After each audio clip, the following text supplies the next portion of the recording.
Rain of Ashoka. दोस्तों, historical records दुनिया भर के महान राजाओं और उनकी ग्लोरी की कहानियों से भरे हुए हैं। ऐसी ही एक कहानी है भारत के मौर्य डायनेस्टी के रूलर अशोका द ग्रेट की, जिन्होंने मौर्य एम्पायर को एंशिएंट इंडिया का सबसे पावरफुल किंगडम बना दिया। लेकिन ग्रेट कॉन्करर्स और ग्रेट एम्पायर्स बिल्ड करने वाले राजाओं के इतिहास में कोई कमी नहीं है। तो फिर ऐसा क्या है जो अशोका को इतना पॉपुलर और ग्रेट बनाता है? ऐसा क्या हुआ कि मॉडर्न हिस्टोरियंस जो मोनार्क्स को लेकर काफी क्रिटिकल हैं, वो भी अशोका की तारीफ करते नहीं थकते? दोस्तों, इसका जवाब हमें अशोका की यूनिक लाइफ ट्रेजेक्टरी में मिलता है, जिसमें कुछ ऐसी अनबिलीवेबल और शानदार चेंजेस हुए जो दुनिया भर के लिए मिसाल बन गए।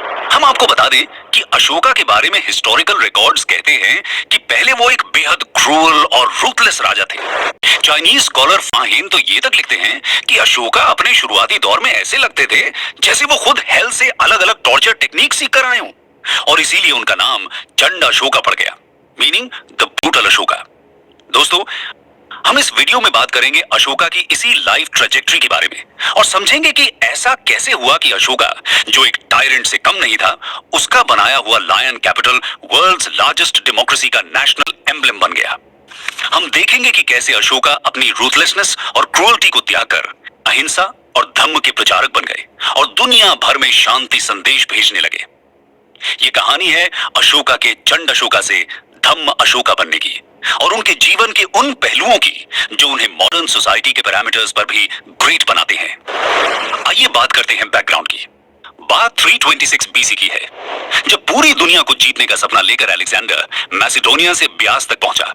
लेकिन भारत के सबसे पावरफुल किंगडम मगध के नंद डायनेस्टी के खौफ से उसकी सेना ने आगे जाने से इनकार कर दिया।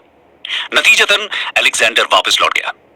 अलेक्जेंडर भारत में ज्यादा कुछ अचीव तो नहीं कर पाया, लेकिन उसने नॉर्थ वेस्टर्न इंडिया की पॉलिटी को डिस्टेबलाइज करके रख दिया, जिसका फायदा उठाकर चंद्रगुप्त मौर्य ने 320 बीसी पंजाब में मौर्य किंगडम को एस्टैब्लिश किया और उसे एक्सपैंड करते हुए नंद डायनेस्टी को डिस्ट्रॉय और खुद को मगध का एम्परर डिक्लेयर कर दिया। मगध की कैपिटल प्रॉस्परस सिटी पाटलिपुत्र थी, जो प्रेजेंट डे पटना के पास है। अशोका इन्हीं चंद्रगुप्त मौर्य के ग्रैंडसन थे और बिंदुसारा के दूसरे बेटे। अशोका की कैपेबिलिटीज की कहानियां मगध में उनकी यंग एज से ही मशहूर थी। 18 साल में ही तक्षशिला के एक मैसिव रिबेलियन को खत्म कर वो अवंती के गवर्नर बने।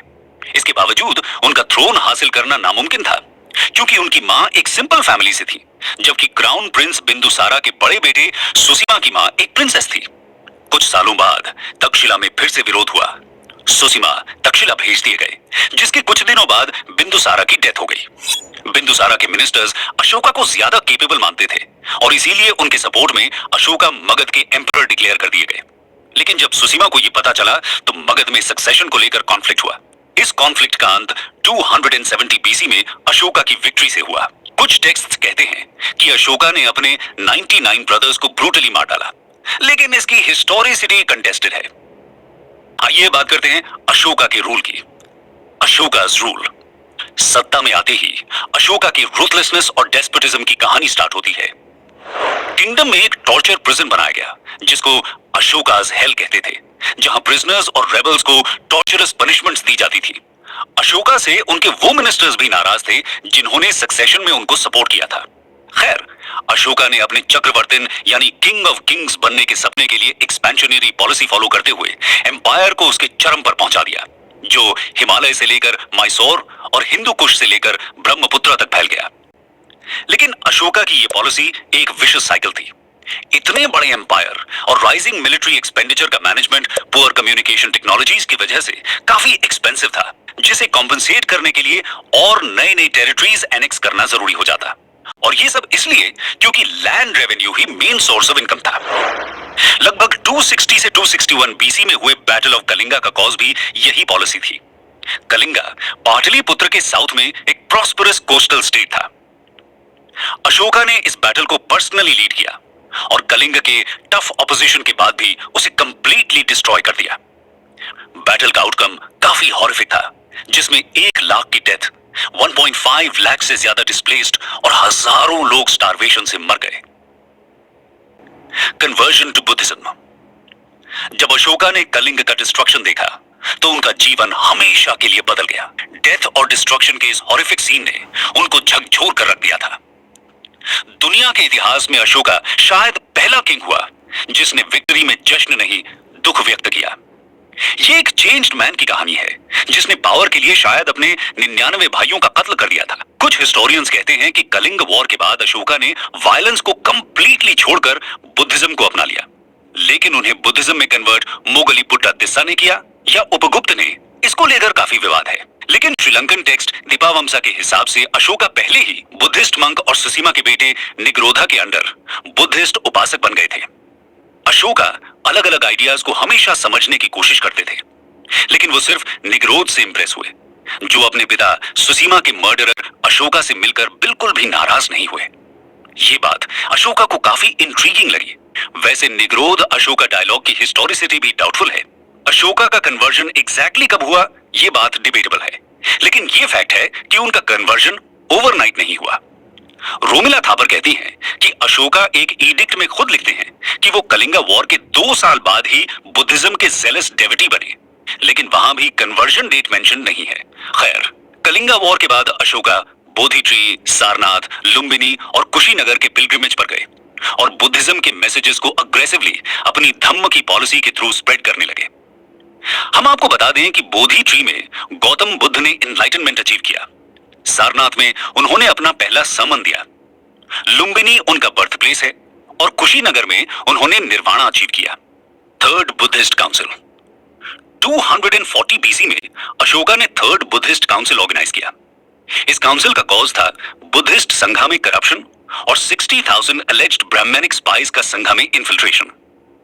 काउंसिल में कुछ इंपॉर्टेंट डिसीजंस हुए, जैसे संघा को रीऑर्गेनाइज करना, मोगलीपुट्टा तिस्सा द्वारा कथावट्टू स्क्रिप्चर कंपाइल किया गया, दुनिया भर में बुद्धिस्ट मिशंस भेजने का डिसीजन भी लिया गया और अशोका ने Kashmir, Gandhara, Burma, Syria, Egypt और मैसेडोनिया तक ऑनवॉइस भेजे। सबसे इंपॉर्टेंट मिशन अशोका के चिल्ड्रन महिंद्रा और संघमित्रा का माना जाता है।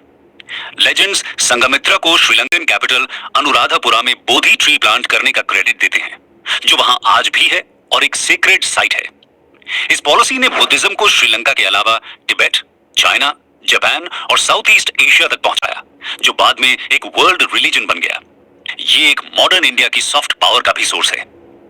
इसके बाद इंडिया के फॉरेन कॉन्टैक्ट्स एक नए रूप से एस्टैब्लिश हुए और इस फॉरेन पॉलिसी ने अशोका को अपने बॉर्डर्स पीसफुली सिक्योर करने में भी हेल्प किया। इन कॉन्टैक्ट्स का इन्फ्लुएंस अशोकन आर्किटेक्चर में भी दिखता है। कुछ स्कॉलर्स अशोकन पिलर्स को पर्शियन रूलर डेरियस के स्टोन पिलर से ही इंस्पायर्ड बताते हैं। अशोका's धम्म, अशोका के रूल की सबसे इंपॉर्टेंट बात उनकी पॉलिसी ऑफ धम्म थी, जो गौतम बुद्ध की मध्यम मार्ग की फिलॉसफी से इन्फ्लुएंस्ड थी।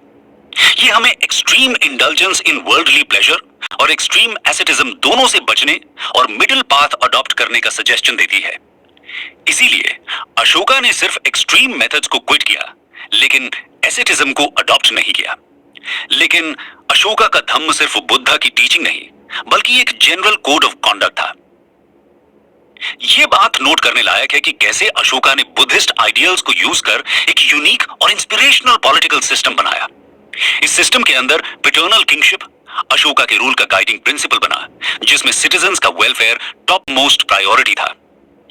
कहते हैं कि कलिंगा वॉर के बाद अशोका पीपल्स किंग बन गए, जो अपने सिटीजन्स के ग्रीवेंसेस को पर्सनली रिड्रेस और वेलफेयर एक्टिविटीज प्रमोट करते थे। उन्होंने मेडिसिनल ट्रीटमेंट, मेडिसिनल प्लांट्स का प्लांटेशन और ट्रैवलर्स के लिए वेल्स, फूड और शेड का इंतजाम किया। अशोका ने अहिंसा, truthfulness, respect for elders, humane treatment of animals जैसे मैसेजेस भी स्प्रेड किए। अशोका की पॉलिसी का एक इंपॉर्टेंट हिस्सा रिलीजियस टॉलरेंस भी था। भले ही अशोका बुद्धिस्ट थे, लेकिन मौर्यन एम्पायर बुद्धिस्ट थियोक्रेसी बिल्कुल नहीं था। अशोका सभी रिलीजन्स को जेनरस डोनेशंस देते थे।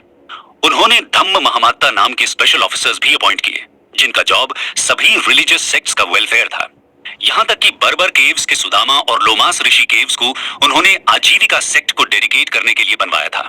अशोका की इन्हीं काइंडनेस और टॉलरेंस की पॉलिसीज की वजह से उनके एडिक्ट्स उन्हें देवनाम पिया पियादसी बोलते हैं, जिसका meaning beloved of the gods who treats others with kindness है। अदर अचीवमेंट्स, गवर्नेंस के अलावा अशोका का कंट्रीब्यूशन आर्किटेक्चर में भी इमेंस है और उन्हें स्टोन स्ट्रक्चर्स का पायनियर माना जाता है। इनमें सबसे इंपॉर्टेंट अशोकन पिलर्स हैं, सारनाथ के लायन कैपिटल को तो आप जानते ही होंगे, जो हमारे नेशनल एम्बलम और उसमें कार्व्ड अशोक चक्र हमारे नेशनल फ्लैग में अडॉप्ट किए गए। ये दोनों धम्म के सिंबल्स हैं, जिसमें वेलफेयरिज्म एक इंपॉर्टेंट एलिमेंट था, जिसको अशोका ने तब अडॉप्ट किया जब दूर दूर तक वेलफेयरिज्म का नामो निशान नहीं था। इसीलिए ये हमारे नेशनल सिंबल्स में है। खैर, अशोकन पिलर्स चुनार सैंडस्टोन के थे, जो पूरे मौर्यन एम्पायर में मिलते हैं। उनका मेन पर्पस धम्म को स्प्रेड करना था। ऐसा कहते हैं कि ये इंस्क्रिप्शंस डेली एक ऑफिसर सारे सिटीजन्स के सामने रीड करता था और ऐसा लगता था कि शायद एम्परर उनसे डायरेक्टली बात कर रहे हैं। इसीलिए इनको लार्जली लोकल लैंग्वेजेस जैसे पाली, प्राकृत और अरामिक में लिखा गया। मेन इंस्क्रिप्शंस में मेजर रॉक एडिक्ट 4, 12 और 13 और माइनर एडिक्ट 1 है। Edict 4 rules of morality, edict 12 religious policy, edict 13 Kalinga war और माइनर एडिक्ट 1 अशोका के बुद्धिस्ट उपासक होने का डिस्क्रिप्शन देते हैं। कुछ लेजेंड्स अशोका को पूरे भारत में 84,000 से ज्यादा स्तूपास बनाने का क्रेडिट भी देते हैं।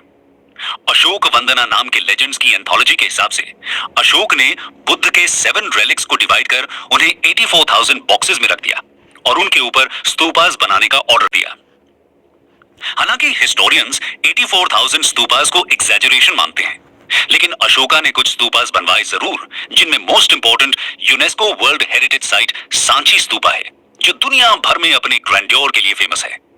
भारहुत स्तूपा, धामिक स्तूपा, अमरावती स्तूपा भी अशोका के रूल में ही बने। अशोका को UNESCO world heritage site Mahabodhi temple गया को बनाने का क्रेडिट भी दिया जाता है, where Gautam Buddha gained enlightenment. Mauryan palaces को तो मेगास्थनीज सबसे महान क्रिएशंस में मानते हैं और फाहिन इनको गॉड गिफ्टेड मॉन्यूमेंट्स कहते हैं। इनमें मोस्ट फेमस अशोका का पैलेस और पटना के कुम्हरार का 80 पिलर्ड कोर्ट है। Death and legacy. अशोका की डेथ पर भी कई डिबेट्स हैं। एक लेजेंड के हिसाब से 232 बीसी में अशोका की एक वाइफ ने बोधि ट्री को डिस्ट्रॉय कर दिया था, जिसके शोक में उनकी डेथ हो गई। मृत्यु का सच जो भी हो, लेकिन अशोका के बाद मौर्य डायनेस्टी की ग्लोरी खत्म होने लगी। ये एक हिस्टोरिकल फैक्ट है। हिस्टोरियन राय चौधरी इसका कॉज अशोका की पैसिफिस्ट पॉलिसी को ही मानते हैं, जिसने उनकी मिलिट्री स्ट्रेंथ को कमजोर किया। लेकिन रोमिला थापर बोलती हैं कि अशोका की पैसिफिस्ट पॉलिसी को ब्लेम करना एग्जैजरेशन है। अशोका हमेशा एक प्रैग्मेटिक एम्परर रहे, जिनकी पैसिफिज्म का मतलब मिलिट्री को डिसबैंड करना नहीं, सिर्फ मैक्सिमम रिस्ट्रेंट अडॉप्ट करना था। मौर्यस के डिक्लाइन के दूसरे रीजंस जैसे बैक्ट्रियन ग्रीक्स का इन्वेजन और लैक ऑफ वर्दी सक्सेसर्स ज्यादा वैलिड माने जाते हैं। खैर, 185 बीसी में पुष्यमित्र सुंग ने लास्ट मौर्य बृहद्रथ को असैसिनेट कर मौर्य एम्पायर का अंत कर दिया। लेकिन अशोका की लेगेसी ने उसे इतिहास के पन्नों और लोगों के दिलों में अमर बना दिया। अमर्त्य सेन कहते हैं कि मॉडर्न सोसाइटीज में जहां वॉर, वायलेंस और कम्युनलिज्म मेजर प्रॉब्लम्स हैं, वहां अशोका की रिलीजियस टॉलरेंस, इंडिविजुअल फ्रीडम और पीस की पॉलिसीज काफी इंस्पिरेशनल हैं। उनकी लेगेसी की वजह से ही famous English writer H.G. Wells लिखते हैं कि amidst thousands of monarchs that crowd the columns of history, the name of Ashoka shines and shines almost alone like a star. Ashoka के खुद के शब्दों में कहें तो उनका सबसे बड़ा लेगेसी, उनका message, the finest conquest is the conquest of the right, not might था।